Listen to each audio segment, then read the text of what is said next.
Hello. So the last class we have seen about the business cycle, right? So business cycle is basically happening of so many different events, okay, in a very periodical fashion. For example, when you have an expansionary mode where there is a new technology launch and everything is in a booming situation and people get a lot of employment opportunities, you get steadily high incomes and then you're able to spend freely and you have a lavish lifestyle and all that, it's all pretty good looking, everything. That's called as expansionary phase. And that expansionary phase will come to a halt because whatever gave birth to this expansion, maybe a technology, maybe a demand boost from your foreign demand, at some point this foreign demand will stop because there is only a certain amount of population and that population is going to buy only certain amount of products from you. So at some point the demand is going to stop from that other country, or this technology is going to take a stagnant growth. It's not going to grow heavily every year, or year on year it's not going to grow. There is going to be some halting moment where this expansionary scale will go into a halt mode, or it might something that is related to maybe you keep on expanding and at one point there is a very lack of skilled labor. When skilled labor becomes the critical problem that we are discussing here, because for production you need laborers. So when laborers are skilled in Taiwan, and when we're talking about the semiconductor industry here, and demand for semiconductor industry is growing or mounting heavily, at the end of the day the lack of skilled labor is becoming a huge issue in Taiwan, obviously, at this point, because the laborers are not so skilled. Okay, after a point, okay, you cannot find the skilled laborers like happily ever after. You cannot keep on finding. At one point the skilled labor force will become lacking. They become and it will be very difficult for you to find skilled labor force. So at that point what will happen? Obviously the cost of hiring skilled labor force from other countries or from other areas will become costlier for you. Automatically the input price, that is the price that you pay for the factors of production, as I've told you: land, labor, capital, entrepreneur. For land you pay rent, for labor you pay wages, for entrepreneur you pay profit, and then for capital you pay interest. These are the four input costs. So in the same way here, when you're not finding the skilled labor at all for production, automatically what happens? Labor cost goes higher. When labor cost increases, automatically product cost also is going to increase. Semiconductor chip is also going to increase in cost. This will automatically result in less demand for semiconductor chips because price keeps on increasing. See, something or the other will happen, and as a result what will happen? Demand, there will be a slump in demand, and when demand goes down, the production goes down. When production goes down, employment goes down. Employment goes down, income goes down. When income goes down, the employees will not buy any products, and again it's going to result in a chain reaction. So these chain reaction, okay, it will happen. And when this happens on an expansionary mode, it's called as expansion. It reaches the peak and then it is going to contract for some time, and it's going to find the depth of the growth. That's called as the trough or depression. So you have recession or downswing, expansion or upswing, peak, and then contraction or downswing, and then the trough or depression. After depression happens, again you're going to expand. Okay, but what is not very clear is that there is no pre-definitive schedule which is going to tell you within next 2 years depression will happen, within next 6 months recovery will happen. There is no predefined table to tell you this will happen at this periodical intervals. Sometimes boom may be for 5 years and depression may be for 1 year, and in certain situations boom can be for just 3 years and depression can be for 5 to 6 years. So it is never exactly predictable or exactly recurring. It will recur, of course. When there is an expansion, there's going to be a halt, there is going to be a contraction, but nothing is going to be at regular intervals. So this is what you have to remember very properly for your examination point of view. This I am reiterating to you because we are going to concentrate on this particular unit, because you're going to get 5 marks. You see, when we talk about the demand chapter, when we talk about the cost chapter and all that, you have pretty much like 200 pages and it is for 10 marks. But here it is very easy and they're going to give you 5 marks, and hardly you have to remember some 10 or 15 points. If you remember just this 10 or 15 points or 10 or 15 keywords, you can easily score 5 marks from business cycle. So this is the easiest part from where you can secure marks, and that is why I'm concentrating on examination point of view. Because if you ask me to talk about the business cycle or about the expansion, contraction and all that, we can take multiple examples, and we can, we can reinvigorate the so many examples into the session for so many number of days. So the point here is we have to make sure that 5 marks from this chapter cannot be lost at any cost. So here you have to remember point number one. What is that you have to remember? So here they're talking about business cycle. What they're trying to tell you, what is the most important keyword here? The most important keyword in this unit is aggregate economic activity. Aggregate economic activity is the most important keyword. In any question you'll find this term. Aggregate economic activity would mean together, everybody in the country together, put together, they're producing something, and that production is called as economic activity. And when it is called as aggregate, they're talking about the national activity or national economic activity. So when they're defining the business cycle, they define it as aggregate economic activity will see fluctuations. It will go high, it will come down, it will reach the depth, or it will go to the highest of the highs. So this is what they're trying to tell you. So this aggregate economic activity is the most important term that we really have to understand. So in examination, they'll ask you, what do you mean by fluctuation aggregate economic activity that an economy experiences over a period of time? So this aggregate economic activity is not going to fluctuate in one day. Okay, it's going to actually happen over a period of time. So this over a period of time, an aggregate economic activity is the most important, crucial keyword. You cannot miss this. And there are many other things that I've told you the other day. What is it?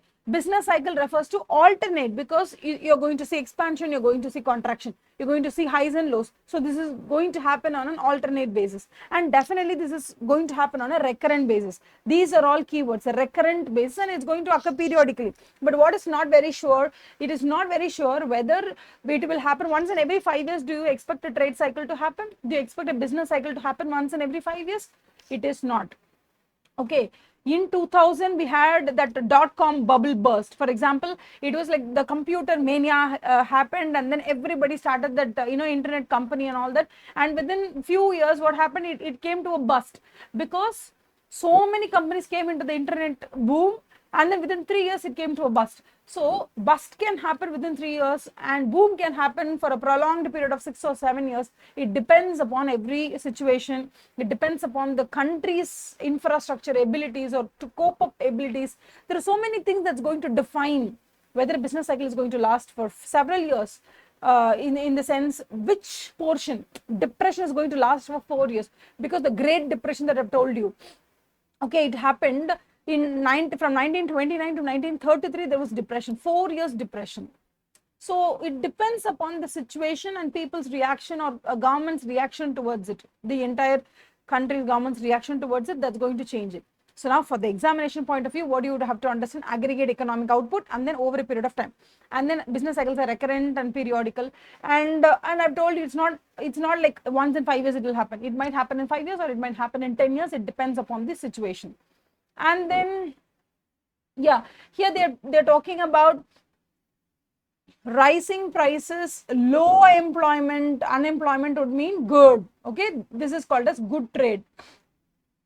Good trade period would mean a lot of people are getting work. There is nobody without work. Everybody who seeks to work gets a job.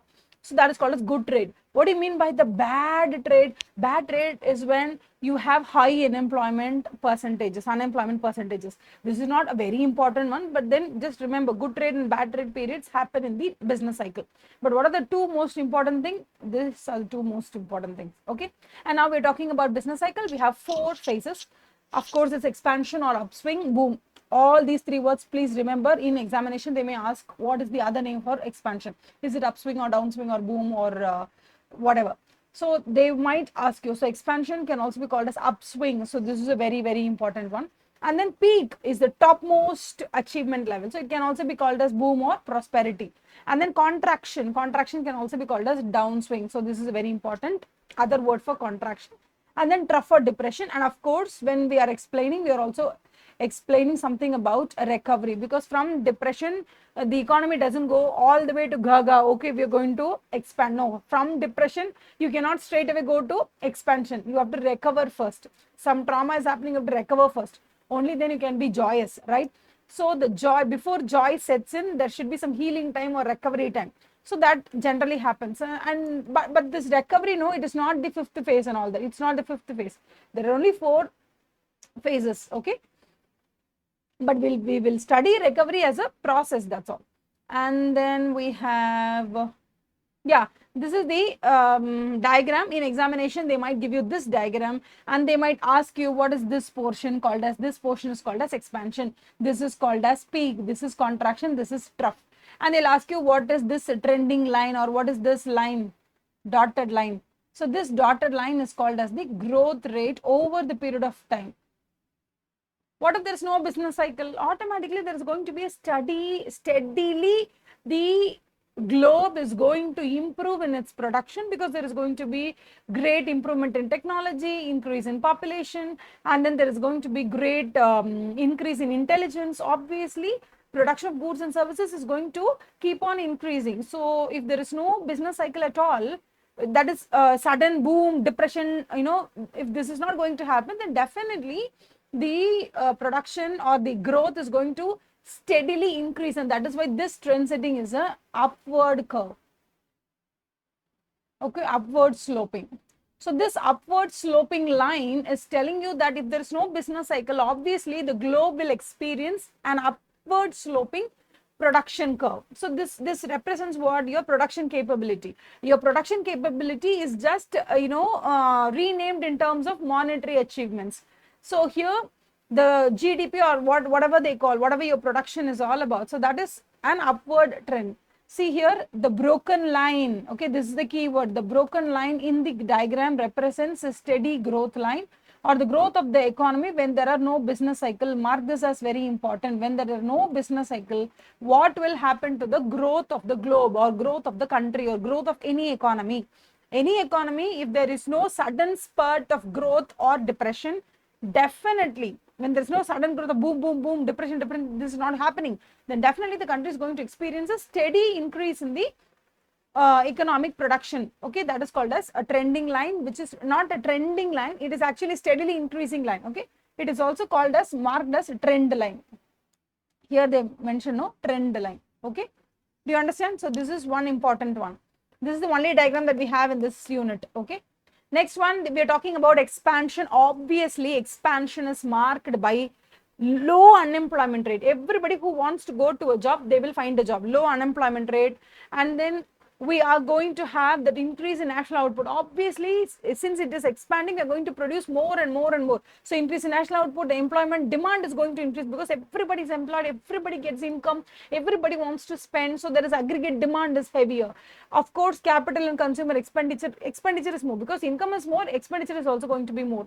Sales, profit, everything, stock price, stock market, the bank loan availability, everything will be huge. Okay, so this is called as expansion mode. What is this? This is called as expansion.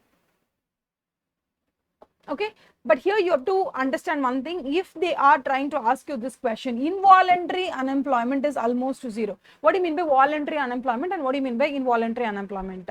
So now my mother is a homemaker. Okay, so might be your mother is a homemaker.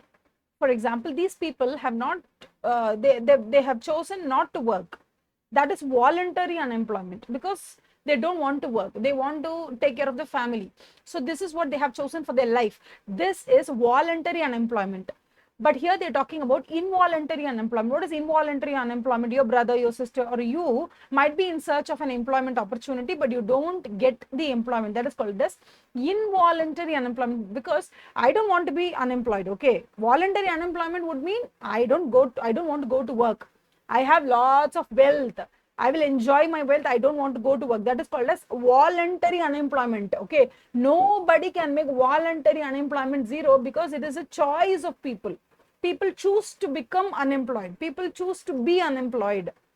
Okay, in the nation's perception, even if homemaker is doing household chores, which is monetarily equivalent to 50,000 per month, but still they are not getting paid for it, right? So it will not be added to the national production value. So these people who choose to be homemakers, since they are not being paid 50,000 rupees every month, their contribution will not be added to the national income. Do you understand? So why it is not added, I'll talk to you about that in national income. Let's not waste time here. So now here they're talking about involuntary unemployment. Involuntary unemployment will happen when you search for a job, you don't get a job. That is called as involuntary unemployment. And during expansionary mode, they're telling you involuntary unemployment is almost zero, which means anybody who is seeking job will get a job. It is almost zero. Okay, and whatever unemployment is there, it is either frictional or structural. Frictional unemployment and structural unemployment you must have read in your schooling. If you have not read, I'll tell you very shortly what is frictional unemployment. For example, I'm working in Chennai, okay, and I've got a transfer to Bangalore. So I'm just relieving from Chennai. Okay, I'm relieved from Chennai on 31st March.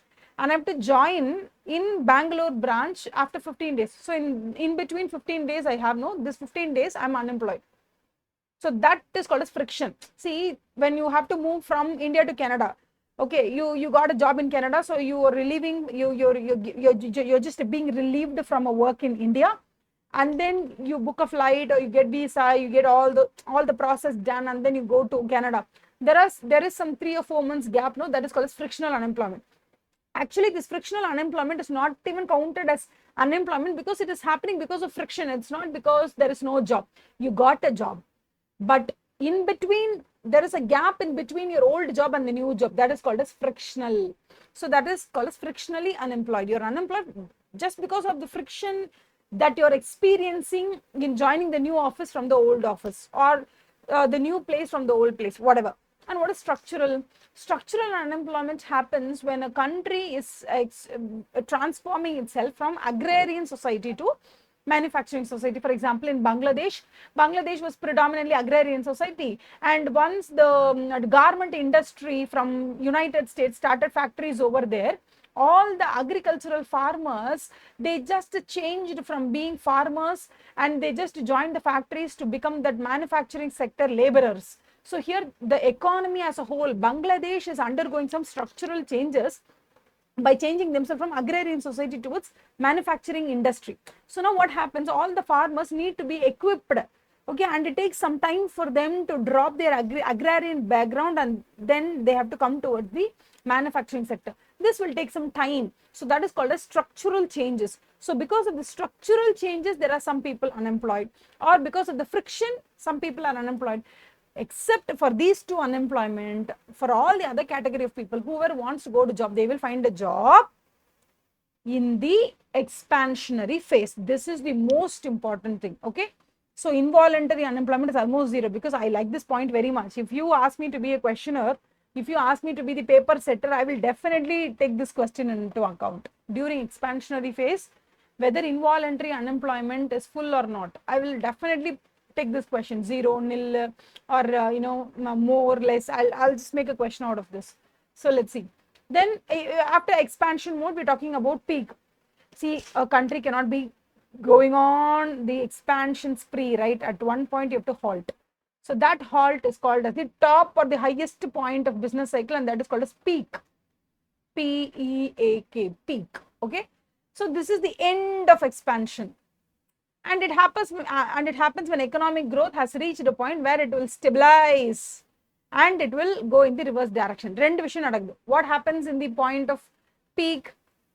From peak, you get two things. One is you stabilize. For some time, the economy will be there on a halt mode. After that, it will come down. That is called as reverse motion. Okay, it will go in the reverse direction. And peak is what? Peak is, this question also I'll say. What is peak? Peak is nothing but end of expansion. See, actually knowledge is different, cracking exam is different. Cracking exam and knowledge has no connection at all. It is actually strategizing. Knowledge is different, and then using your knowledge or using your intelligence, you have to devise a strategy how to crack examination. See, peak is the end of expansion. So these things and all you really have to learn, devise a strategy, and take the question paper and do all the MCQs, okay, and then you understand how questions are being asked and you do the reverse engineering. Okay, this is how the questions are being asked, so I have to prepare this way. And then you go back to the chapter and you're reading the chapter from a new perspective now, because you have changed your perspective according to the question paper setter's mindset. So this is all, this is all strategy only. End of expansion is called as peak, and peak has two phases. One is stabilization, the other one is reverse direction. But the stabilization and reverse will not get, you won't get a question on that. But I think peak is the end of expansion. Okay. And then we're coming to contraction. Okay. Once you are going the reverse direction from the peak, obviously going down, no, that is called as contraction.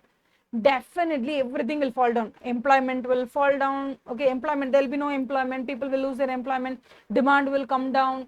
Production will come down, everything will come down. Bank loans will be coming down because banks will not trust people, and people won't get loan because they don't have optimism towards the future. They think the economy is going into a deep depression, so they don't want to take risk. Everything will go down, investment will go down, everything will go down. Stock prices will fall, low investor confidence, investments won't be done, bank credit loans will shrink, investments will be reduced, unemployment increases, or you can call this as employment will decrease. Employment will decrease. And then what? Obviously, here fall in the level of investments and employment.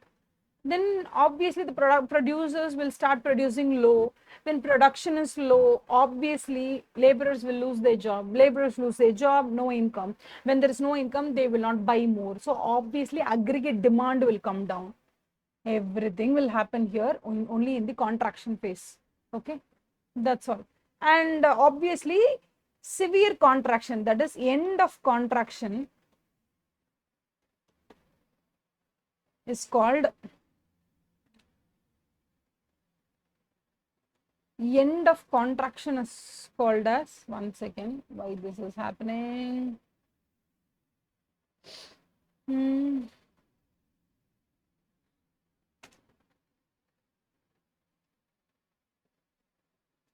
So here we are talking about end of contraction. End of contraction is nothing but your deepest depression or trough. Okay. Now we are talking about trough or depression. What happens when there is a depression? Of course, it is the extremely sluggish. People don't want to invest. People don't want to buy anything. People want to be very cautious. Okay, they don't want to even spend. They want to only spend on the essentials. They don't want to spend on comfort, luxuries, anything. And then they don't. And sometimes what happens is that people are not getting any loans to investment. They're not investing anything. Everything is happening. So here most important keyword is sluggish economic activity, and then growth rate almost becomes negative. Okay, last year's growth rate, see for example, last year you produced 100 units, this year you'll be producing only 90 units. So what happens? There is no growth. 100 did not go to 110, 100 came to 90. So here negative growth rate, minus 10%. When the growth rate is going negative, it is called what? Depression. I'll set a question paper. If I set a question paper, I'll set this question. If growth rate is negative, what is that phase called? That phase is called as depression, because this is the actual understanding of the paper. So now level of national income, national income or national total product will come down. Okay, it will decline, expenditure will decline, income will decline, demand will go down. That's all. And here you will have a very, very, very low rate of interest, because banks will be willing to give you loan to help you start some industry or to help you start with some investment or do some business. But nobody will get the loan from the people, from the bank, because they don't have any investor. There's no investor confidence, no, so they will not borrow. So obviously people will be preferring to hold money in terms of cash itself with them, because they don't want to believe bank also. So that kind of depth will, the economy will see that kind of depth. So the Great Depression that happened in 1929 to 1933, that is still cited for enormous misery and human sufferings it caused. Obviously, it's all man-made only. Depression, 90% of the time it is only man-made. And when it is occurring because of tsunami or COVID or any of the natural calamity, it is only 10%. Other than that, it is only caused because of the man-made reasons. Okay. And then obviously there is a recovery stage. Okay, you really have to recover. The economy will not go on forever. It will not go on shrinking forever. It will not be in depression forever. People who have money, those who did not want to invest because they have lost the confidence, after some point of time, they will get some confidence, because there is heavy level of unemployment. and nobody has job, people will be willing to work for the meager amount of employment wages. For 100 rupees also they'll be ready to work. When labor charges are very, very, very, very low, now after a point of time, the people who hold cash with them, okay, what they'll do is, okay, let me invest something, because now the labor cost is also very low and the bank is also offering the loan at very low interest rate. Why not, start the business again? So slowly, steadily, the investor confidence and the risk taking appetite will increase in the recovery stage. Okay, but there's no any set of pattern that is to follow. It is all random only. It is all it is not predefined. It will happen on a very, very, very fluctuating basis.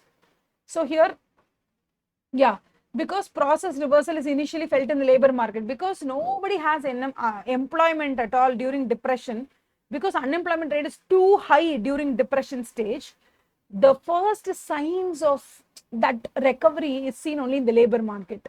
Slowly, steadily, people get work. When people get work, even for the meager amount of wages also, they're getting work, would mean now investors have started to invest in new production, and that is why the laborers are getting jobs. So the first ray of hope that is seen in terms of recovery is in the labor market. This is the most important thing. During recovery stage, the first signs of hope is seen in the labor market. Okay.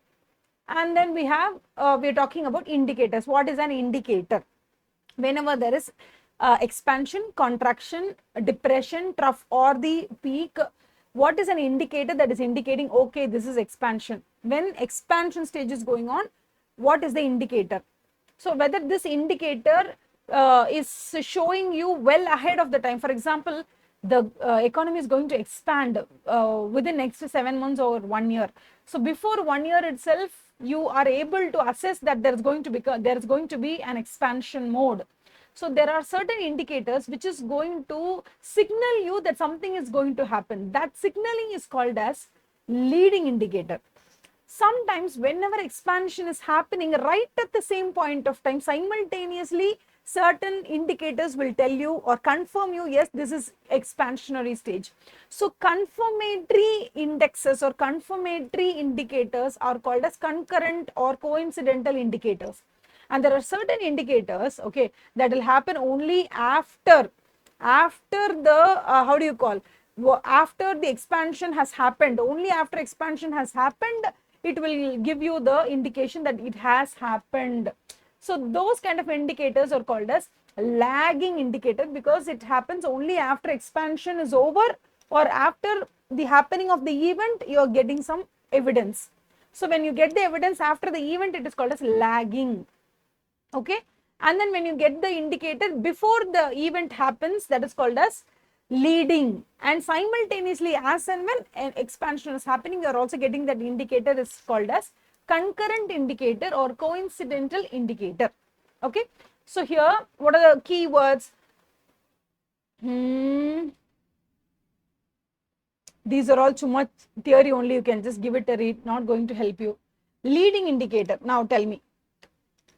Now leading into measurable economic factor. This is a measurable economic factor. Some economic output that's going to tell you some figure, no, for example, unemployment rate or GDP or national income, that is called as measurable economic factor that changes before the real output changes. What happens before the real output? You see, what is the real output? Real output means our total production. So if real output goes higher, it is called as expansionary mode. Real output goes down means contractionary mode, right? So before the real output is changing upward or downward, what happens? The indicator is changing before the real output changes. That is called as leading indicator.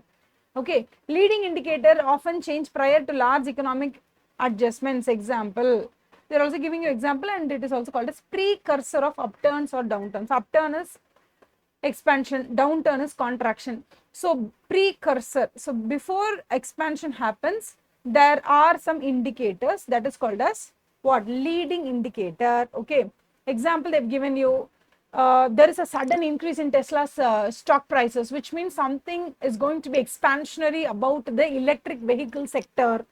And profit margins of all the mutual fund is increasing, which means something is going to boom. Okay, and everybody's buying a new house, and housing market is going on an upswing, which means before expansion happens, there are certain indicators that tells you something is going to boom or something is going to bust.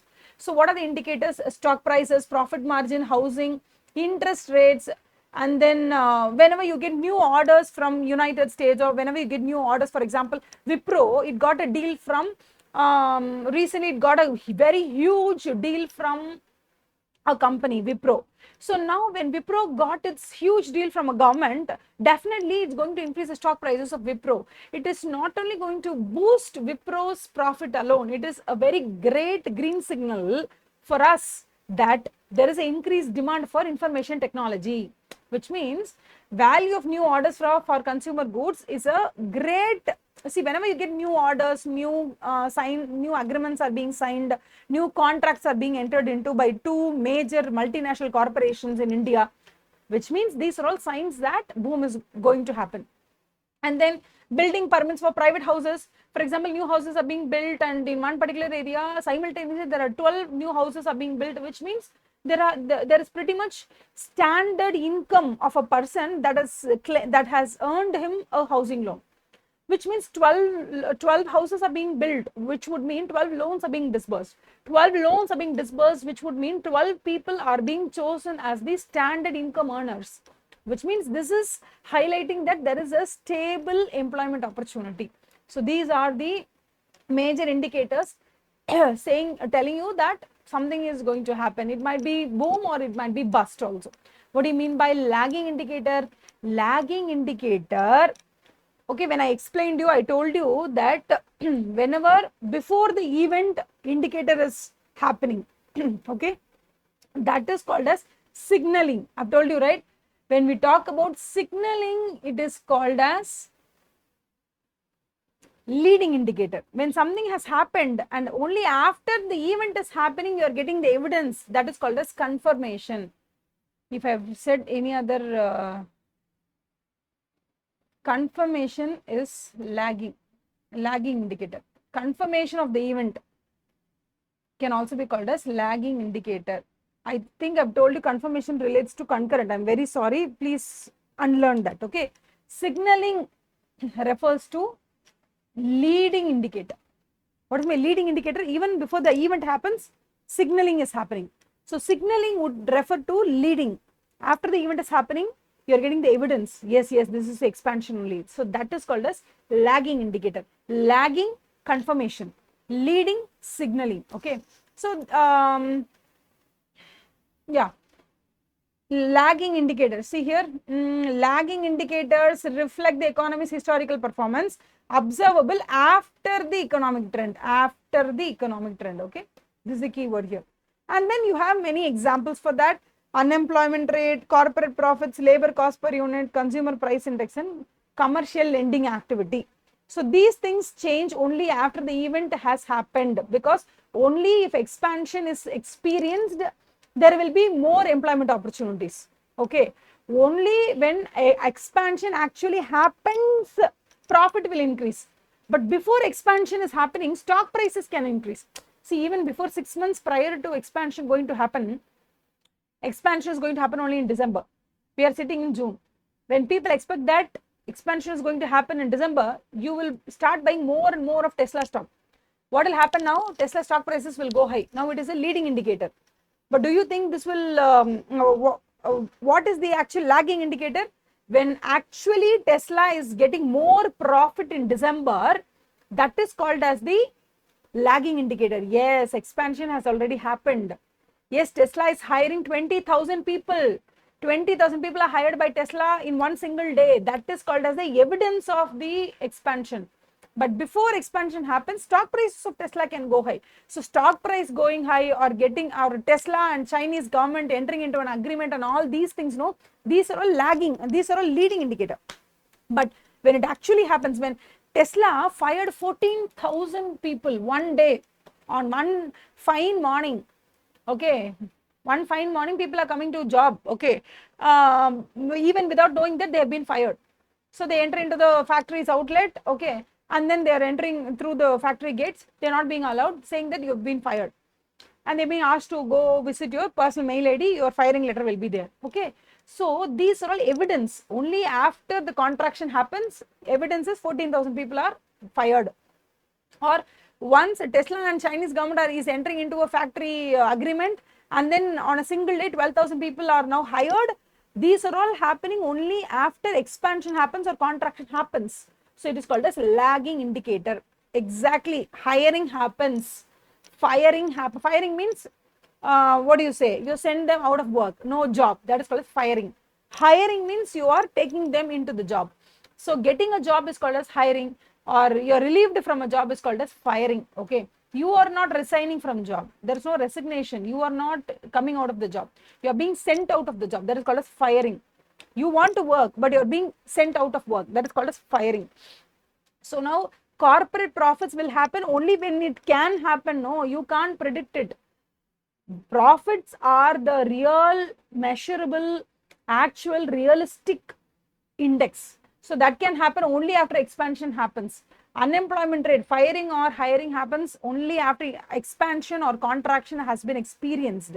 Labor cost per unit can also be experienced. So whatever is the actual realistic index, that can happen only after the what, expansion or contraction. But forecasting can happen before itself. Okay, oh, this is going to happen, so stock prices goes up, and there is an agreement between India and Japan that skilled workforce from the electrical department are being hired in Japan. So now what happens is that electrical companies who are training the people to work in Japan, their stocks might go up. So these are all forecasting. When it actually happens, it becomes a lagging indicator. When it is being forecasted, it becomes the leading indicator. And there are certain indicators which is called as coincident or concurrent indicators. What is the other name for coincident indicator? It is called as concurrent indicator. Okay. Why do you think I'm blabbering all the words exactly as given in the book? Because 5 marks is most important for us. We cannot give away this 5 marks because it is a chappa chapter. Okay, dabba chapter. From this chapter, we have to make sure that every 1 mark, every 5 mark, that's the 5 marks that they're going to ask from business cycle should be in your side pocket. Okay, it should be like, okay, it's going to be there. And that is why I'm giving more concentration onto the exact vocabulary of the book. Okay, so what do you mean by the coincident indicator? Coincident indicator can also be called as concurrent. It's happening simultaneously, so it occurs okay, they've given this, occurs simultaneously as with the business cycle movements, and describes the current state of business cycle. Whatever is currently you are experiencing expansion, indicators will also be expressing the same. Example, you have inflation, personal income, retail sales, GDP. Okay, remember these things. Make sure when these examples are given, you have to make a note that this is the concurrent or coincident indicators. Okay, and I've told you about the depression, right? 1929 to 1933 depression that has happened before World War II, and because of World War II only the depression came to an end, because they started to produce more and more of military equipment, so everybody got job, and the depression came to an end. So that happened, and they have explained that depression and IT boom, they have depression, and it also burst within few years. So they have given you 3 examples. Number 1, they've given you about Great Depression. Number 2, IT burst. Okay, and then number 3, they've given you about the global financial crisis. You can study about this, and global financial crisis, I'll explain it to you in very simple term. What happened was, actually America's economy was in a very contraction mode that point of time, 2006, 2000, before that 2003, 2004 and all, they were in a very contractionary mode. So what the government did was, they gave a lot of housing loans. So what happened, banks, they were giving the housing loans out to every person without even checking their eligibility to pay back. So what happened in USA, all of a sudden the demand for housing went up. Do you think people bought houses with their hard-earned, saved money? No, it is not. It is only using their loan. I'm not saying that you should not buy houses based on loan. It is okay, but then your credibility should be checked thoroughly before you are being granted a loan. Because you are being granted 1 crore loan for a housing loan, so the bank should check your CIBIL score. The bank should check your credibility, whether you'll be able to pay back, whether you will be having a sustained level of employment.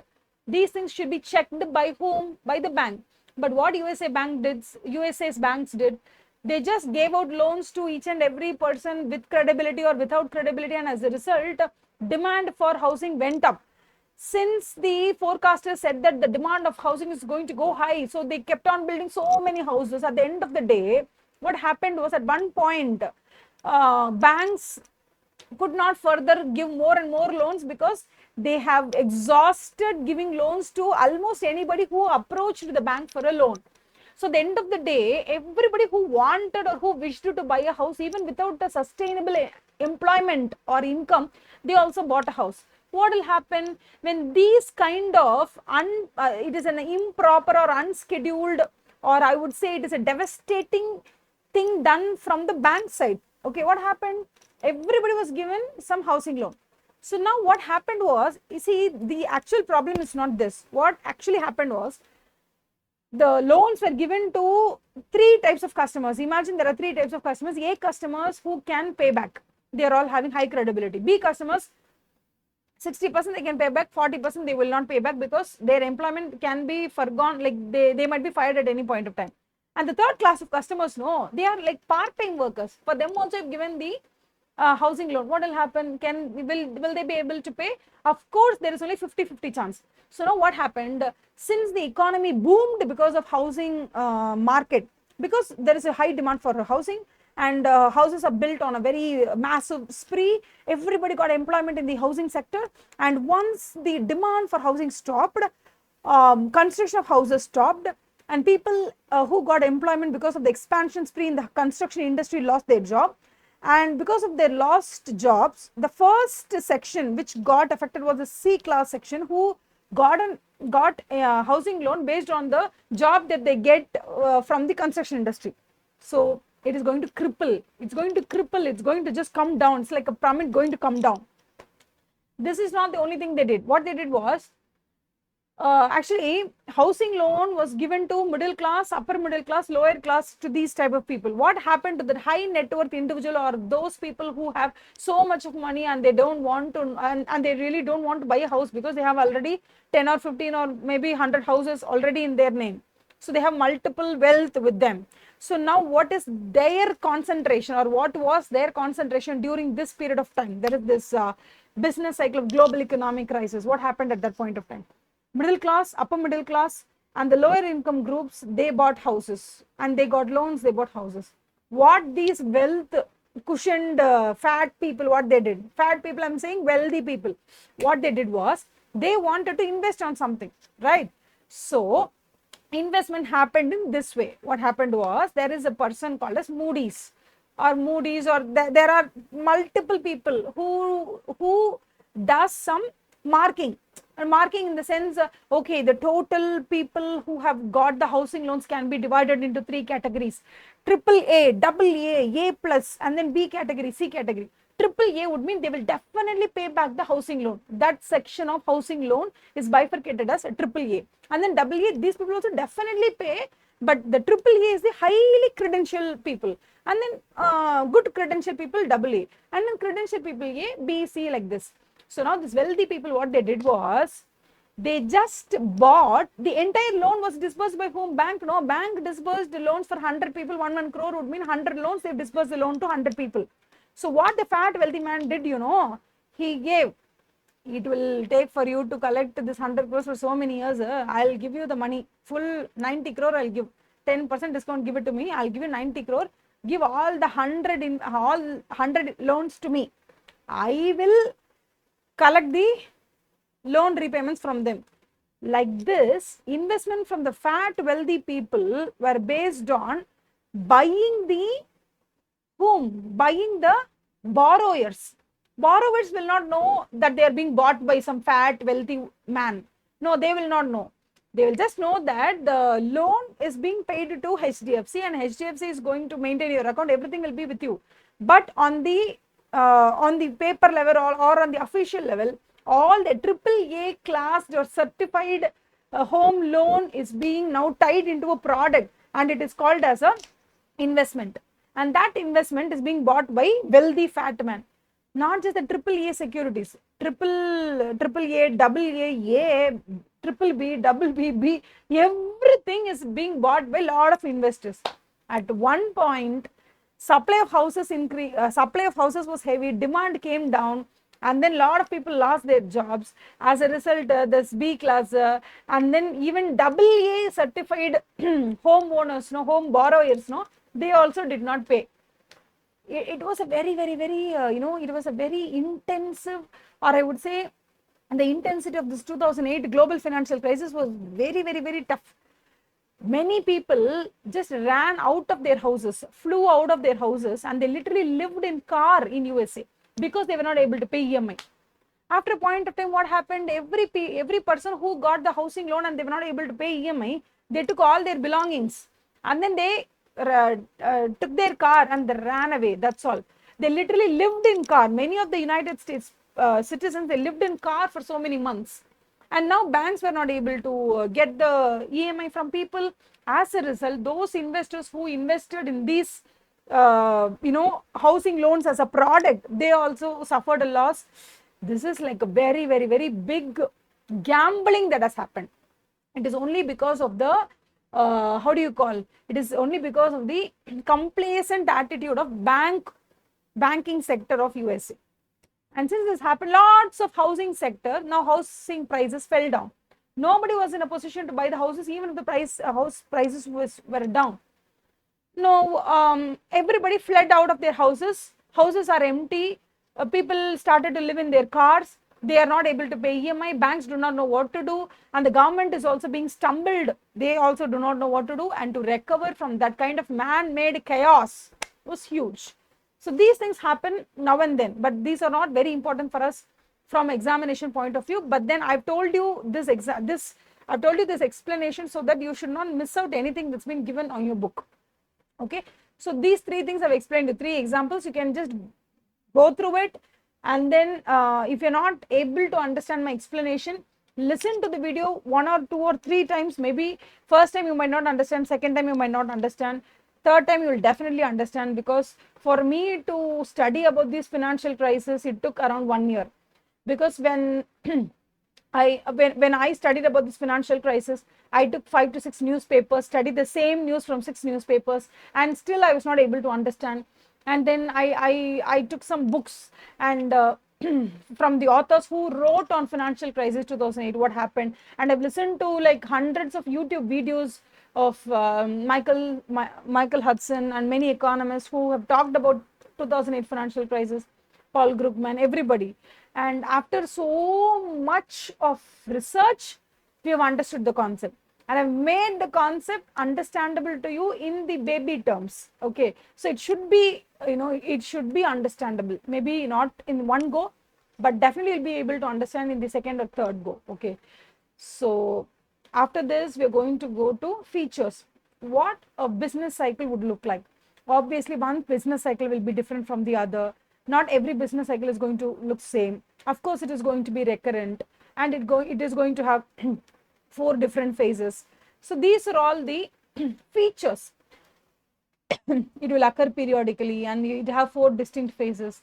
And definitely this will happen only in free market economies. So did I not tell you, this banking sector gave a lot of housing loans to a lot of people without even checking their credibility or that credit score. Will this happen in China? Will this happen in Russia, where government has superior control over to whom loans are being disbursed? It won't happen. Only in free markets like USA, only in free markets like capitalistic countries, only this banking sector can do anything that they want. Even though you have some regulator like RBI, only if government is putting so much of mirror like microscopic view, so they have to see whatever is happening in micro level, macro level, everything has to be supervised by the government.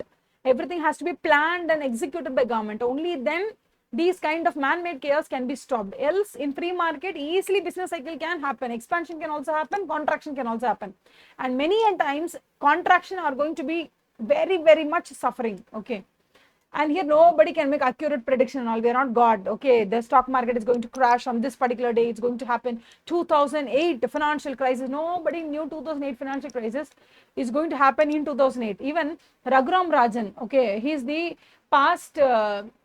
He's the ex-Reserve Bank of India governor. Okay, he once forecasted this global financial crisis of 2008 way back in 2000s.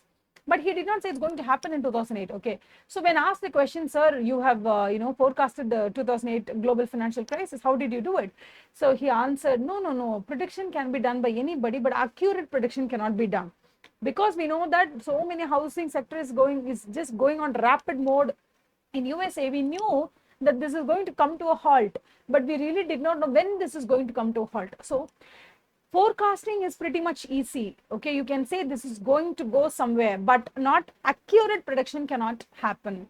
In 2008 this is going to happen, nobody can say. 5 years ago I've told that this is going to happen someday, that anybody can do. That's what he said.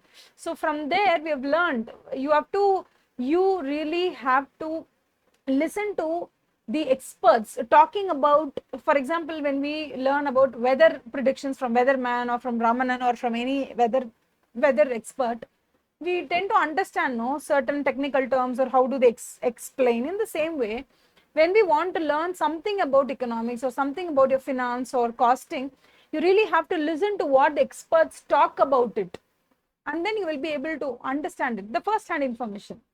So you get to know the real actual happenings from the experts itself. Okay, so next we have this one. This is the most important one. This will come in 1 mark. Okay, capital and durable sector is more prone to business cycle. For example, there is a contraction. Will you go and decrease your demand in terms of rice buying or buying food products? No.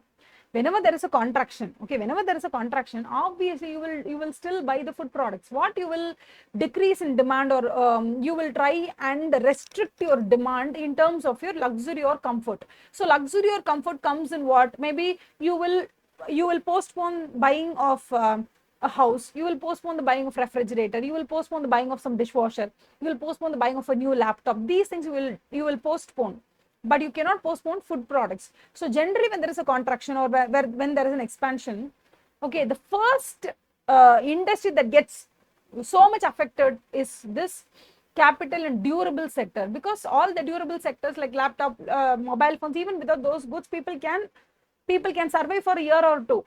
So whenever there is a gradual decrease in employment and gradual decrease in income, people first cut their expenses on durable goods only. And that is why there is always a close connection, or they call it as this capital and durable goods section is the most affected, because whenever income goes down, people tend to decline all the products that is durable, all the perishable goods. They are however supposed to eat, no, so they will buy. Have I made my point clear? Whenever there is an expansion, for example, all of a sudden the economy is expanding, and from 50,000 rupees of income, you're being given a promotion to 70,000, 75,000. Just because you got 25,000 rupees extra, are you going to buy more rice, more egg, more meat, more mutton, chicken? Nothing. Already you're spending around 10,000 rupees on groceries and meat. Might be you will spend extra 1,000 or 2,000 rupees on the food and groceries. But when your income is expanding from 50,000 to 50,000 to 75,000, it is increasing, would mean you will buy a new mobile phone, you'll buy a dishwasher, or you'll buy some household machine, right? So this capital and durable goods is closely affected because of the expansion contraction. Expansion, who will benefit first? Capital and durable goods, because they got 25,000 extra. So they'll get a housing loan and they'll buy a house, a durable good. And on the other hand, if there is a decrease in income due to contraction, the first thing that they want to decline in consumption is the new dishwasher or new fridge, because they can survive without the new fridge or new mobile phone or the new dishwasher. And that is why capital and durable sector is more prone to what? More prone to business cycle. And they say business cycle, if it begins in one country, it is going to affect every country. Did I not tell you during COVID what happened? Taiwan was not able to produce a semiconductor chip. As a result, chip did not reach Germany. Because of that, Germany was not able to deliver the cars, which means what happens in Taiwan affects Germany. What happens in Germany affects India. What happens in India affects China. What happens in China affects the USA. Which means it's not in today's world. I'm talking about 1929 and 1933. Even in 1933, when Great Depression happened, it happened in Britain. When it happened in Britain, Britain was ruling India. Whatever is affecting India, whatever was affecting Britain back in 1929, it would have definitely affected India, no? Because Britons were ruling India. So when Brits were ruling India, when they were affected by Great Depression there, then definitely That might be one of the most important reasons why they have just, left hold of the country after so much of exploitation, of course. So everything is interconnected, not just in today's telecommunication world, not just in today's networked world. Back in those days, even in 1800s and 1900s, every country which had open trade definitely was affected by one country's expansion is going to affect the other country also. Okay. And then what do we have? Causes of business cycle. What is causing business cycle? See, business cycle can be caused by two different sections. One is internal causes, the other one is external causes. External causes, example might be this COVID, tsunami, and then war between Russia and Ukraine, or between India and China, border war, any war that can happen. So these are all external, which is beyond our control. Okay, but there are certain things which is internal, which is very, very, very special to our country, which is happening inwardly. So those are all called as internal causes. So how many internal causes do we have? We will see from the last internal cause. Okay, so it will be very easy for us. What is the last internal cause? Psychological factors. What are psychological factors? Recently happened, no? Gold prices was increasing like it was a maddening increase. From 5,400 or 5,600, it increased to 6,900, and then it is now stabilized at 6,600 per gram. So now when I want to buy a gold, obviously despite the increase in price in gold, I will keep on buying the gold, because I will believe that even in future gold is going to increase in price. So it's better for me to buy it today than to regret tomorrow. So psychological factors of people in the country is going to affect the business cycle. When people are thinking that, okay, there might be a chance of war between China and Taiwan, so let me take a very cautious step. If people have some psychological belief and based on that they are acting, then definitely there's going to have an effect in terms of business cycle.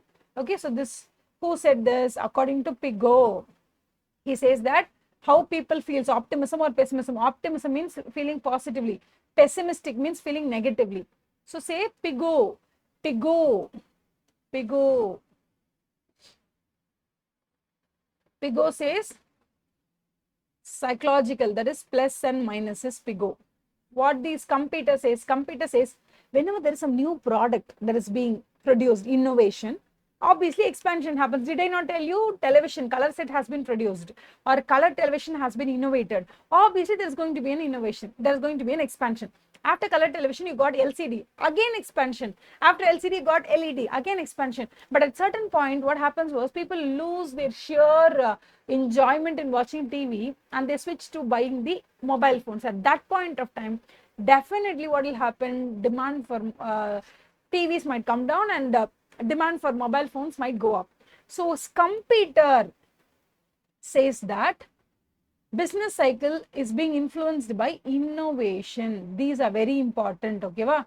Schumpeter says innovation is everything. Pigot says plus and minus are everything. And then Nicholas Calder, cobweb theory. He gave us cobweb theory.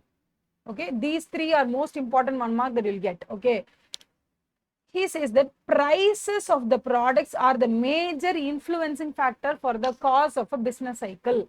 Okay, so these three are the most important thing. Okay, most influential அப்படின்னு கேட்டா price. Who says pricing is the most influential? Calder. Schumpeter says what? Invention or innovation is most important. Pigot says plus and minus is most important.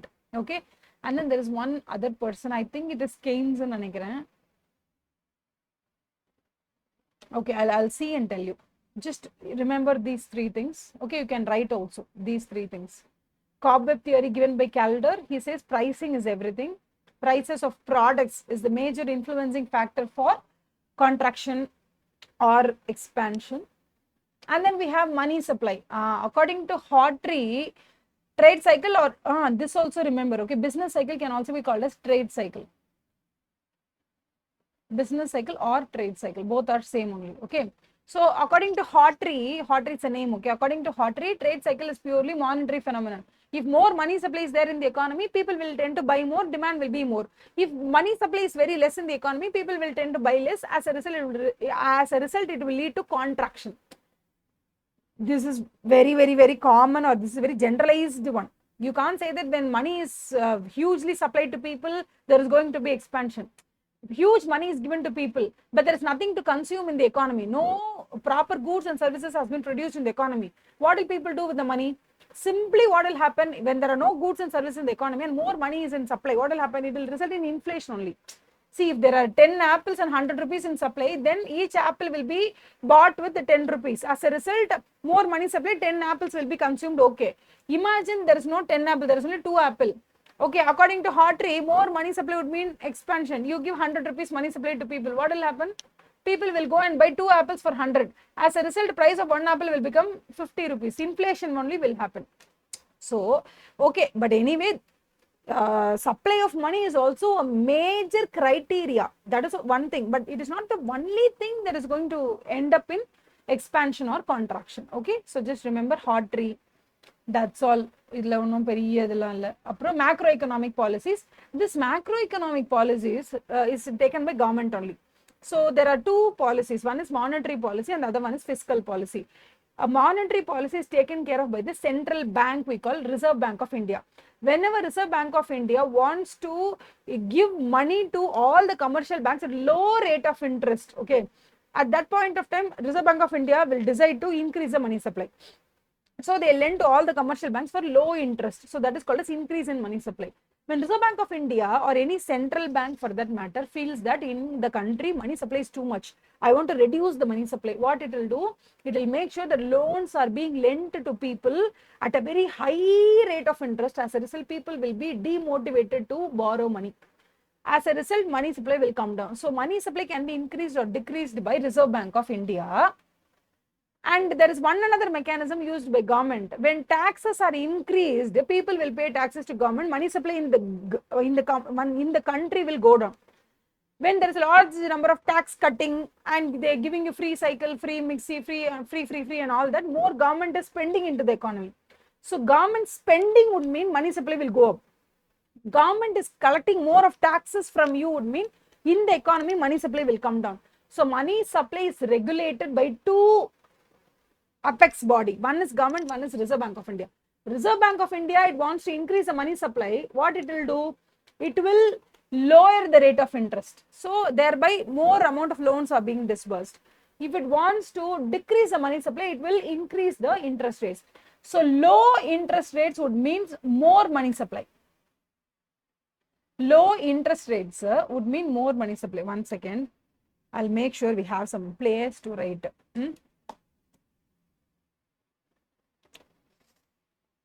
Low interest rate would mean more money supply.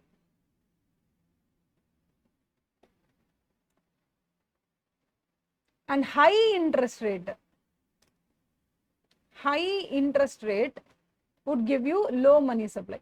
So interest higher, money lower, money supply low. Interest low, money supply high. Okay. So in the same way, if you want more money supply, what should government do? Government or a fiscal policy. So this is decided by Reserve Bank of India. This is decided by Reserve Bank of India. And what is this policy called? This is called as monetary policy. See, we have separate topics also for this. I will discuss it with you there also. But here, understand, this is monetary policy decided by Reserve Bank of India. And in the same way, government will decide fiscal policy. What is fiscal policy? Fiscal policy has two instruments. One is tax and the other one is government order spending. So if government is building a bridge, it is government spending. More amount of money is going out of government Gajana to economy. So they're building bridges. So what happens? Cement industry will earn, construction workers will earn. As a result, more money is being pumped into the economy through spending. Government spending. Government is spending, not you are spending. Government is spending, economy is earning. Now what happens to tax? When more amount of tax is collected from people, money supply goes down. When they say, chalo, chalo, no problem, tax are being cut, tax discount is given, something like that, tax cutting is done, then obviously money supply will go high. Okay. So this is how Reserve Bank of India and the Indian government will regulate the money supply in the economy through fiscal policy and monetary policy. Okay. Haba, I'm so tired. Dabba, dabba. And then there are two things. One is other two internal causes, one the effective demand and investment. Investment, if more investment is done, automatically expansion. Less investment is done, contraction. Effective demand, if people are spending more and more, and if they have a super demand, effective demand, expansion will happen. Effective demand is coming down would mean it will lead to contraction. Okay, aggregate demand low, lesser output, as a result it will result in contraction.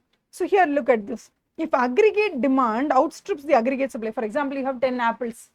Okay, this is your supply. Okay, this is supply. Aggregate supply is for 10 apple. Demand, people demand 20 apples. This is called as aggregate demand. AD is 20 and AS is 10 only. What will happen? People want to buy 20 units of apple, but there is only 10 units of apple. Automatically, people will pay more money to buy the 10 apples, right? This is called as inflation. That is what I've explained in this area. What is inflation? Okay. So, when aggregate demand is outstripping means exceeding. Here we have, what is the difference between export and import? Exports and imports. If export is higher and imports are lower, so we have the net foreign demand is higher. If we are exporting 100 units and importing only 10 units, what is the net foreign demand? 90 units. Okay. If you are exporting 100 units and you are importing 200 units, net foreign demand is minus 100. So difference between export and import is called as net foreign demand. This net foreign demand will also result in expansion contraction, because if more and more countries are in demand or demanding more and more of Indian products, would mean automatically it will go to expansion mode only. So this net foreign demand is also a critical factor that is going to help us decide whether the country is going to go into expansion or contraction. Okay, va? So these things are over. Adukapra we have war. If there is a war, those countries are actually fighting. No, the Russia and Ukraine, they will lose a lot of things because they are spending on war. But when Russia and Ukraine are doing war, America is supplying the guns. No, what will happen? America is now earning because of war. See, there are three parties involved in the war. One is the party on the side. So two fighters, fighter number 1, fighter number 2. These two countries are fighting. So for country number F2, it is called as spending only. They are spending more and more for the war. Country number F1, no, they are also spending only. For these two countries, what will happen? Since the government and the people are spending more and more on war, okay, their standard of living will come down. But here, in order to do this war, or in order to, in order to continue this war, what happens? Military equipments are now imported from USA or France, Spain is for some other country. So now France, Spain, Italy, USA or any other country, Germany, China, who is supplying the military equipments to these two countries, they will be prospering because they are not spending on war. They are making money because of war. And that is how United States become the superpower nation, because when World War II was going on, they were not actually participating in the war.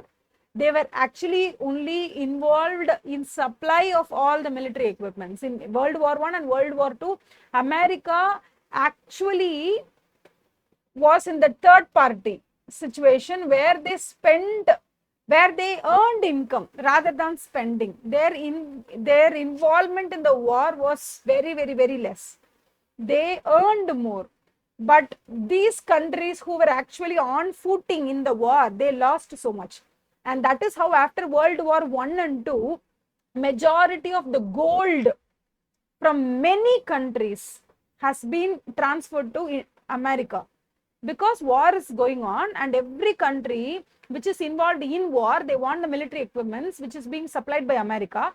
And for every military equipment that Germany receives, or every military equipment that Russia receives, or every military equipment Soviet received, they have to pay back in terms of gold. No. So the end of World War I and World War II, the entire gold, okay, from majority of the European countries has been supplied to America for the military equipment, and that is why after World War One and Two, they got that conference and they got the what is that, World Bank, okay, and all the formations. They had no organization, because today whatever America says, every other country has to follow. There is that kind of rule, because after the end of World War II, the entire globe came to like awakening moment, where they came to know, okay, majority of the gold deposits are now only with USA.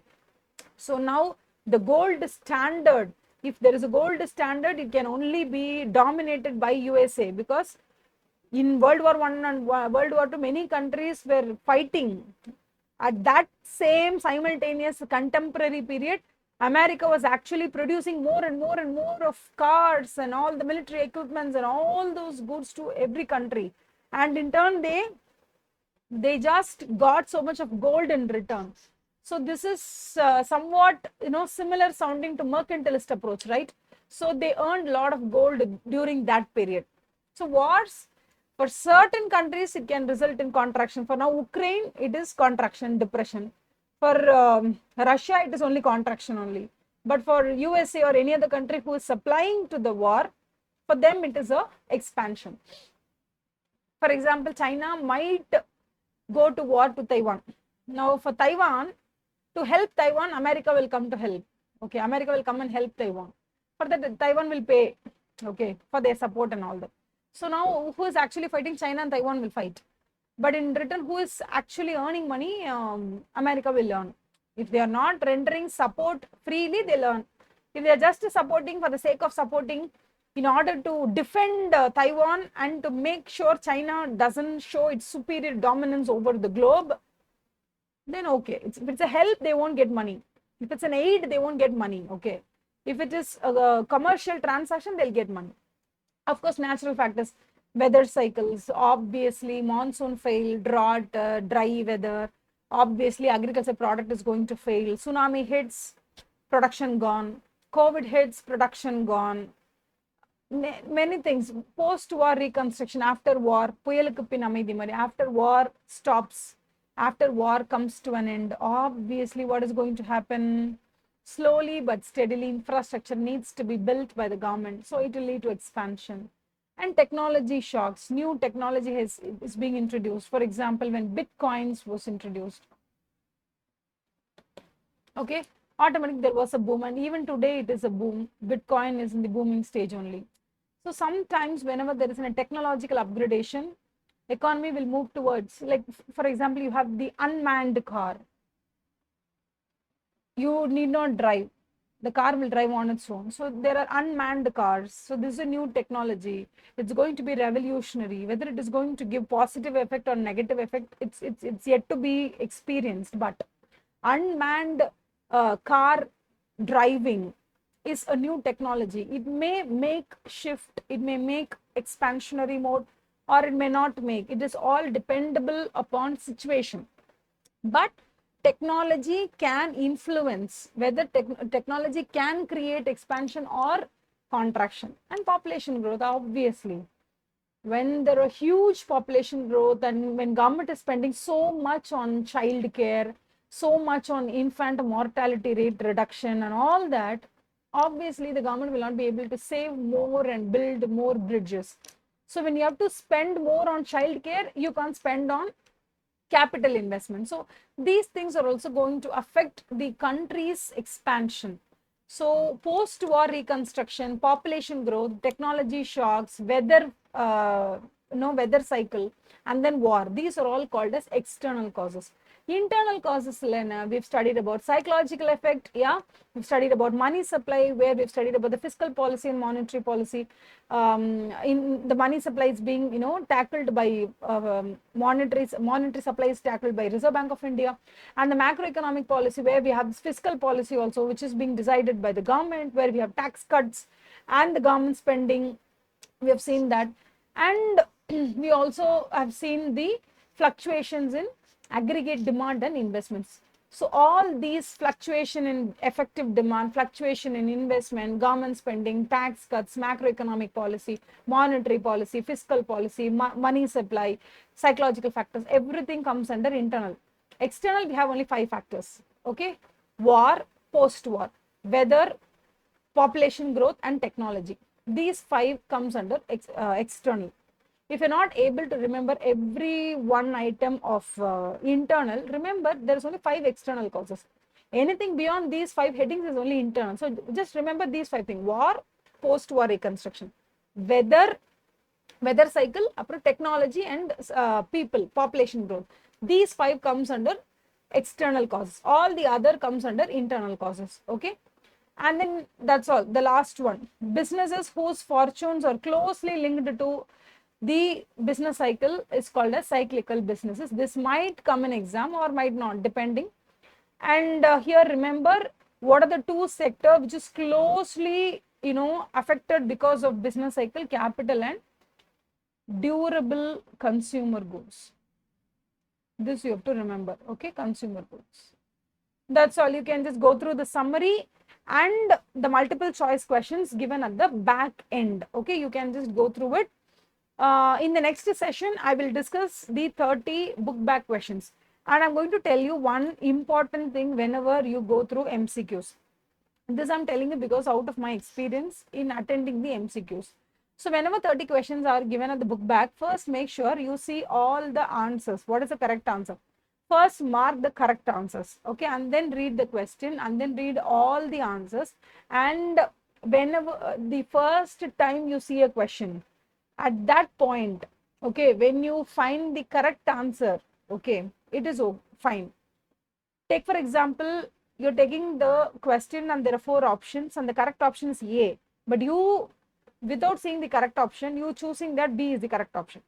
And then you go to the book back, you see A is the correct option, and then you just erase your B, ticking B. No, you'll be ticking B, right?